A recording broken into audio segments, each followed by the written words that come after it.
আমরা তো এমন ইভেন্ট চোখে দেখিনি। ৪৭ লাখি আইনি লড়াই কিসের জন্য? জয়নগর ফারাক্কা গুড়াপে মৃত্যুদণ্ড ঘোষণা হয়েছে ফ্রিতে। স্বাস্থ্য ভবন আন্দোলনে তো নাকি দানবীররা আড়াল থেকে খরচ জোগাচ্ছিলেন নীরবে। তাহলে সেই মোল্লা নাসিরুদ্দিনের গল্পের মতো এটা যদি বিড়াল হয় তাহলে মাংসটা কোথায় গেল?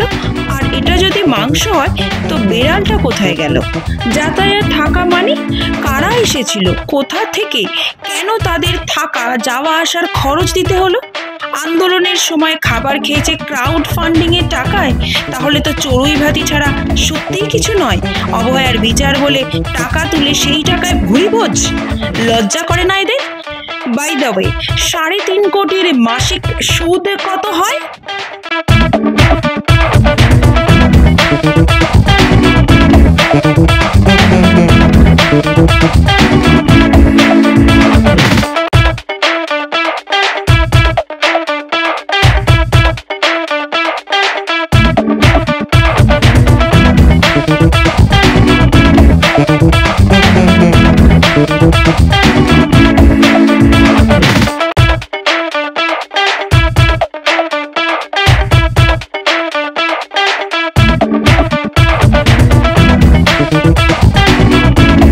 SS Media Report।